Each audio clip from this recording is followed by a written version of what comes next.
Já mám svědomí, co spí, ale budí se, když dělám věci, co tíží mě. Že pravda není jenom slovo, co se ztrácí v dýmu, že každá lež má svůj stín, co mě následuje v klidu.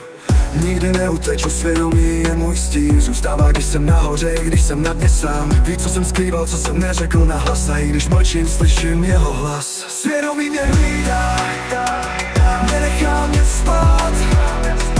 Připomíná mi, co jsem ztratil, co bych chtěl dát.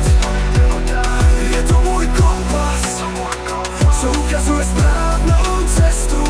I když chci utéct, on mě najde a já musím přiznat chybu. Každý krok, co udělám, každý pád, co zažil, svědomí je jako zrcadlo, co odráží mou vinu. Nechci ho ignorovat, nechci se před ním schovat. Je to můj hlas uvnitř, co mě nutí pravdu povídat. Možná bych mohl lhát, hrát si na někoho jinýho, ale svědomí je jako kamera, co to všechno točí.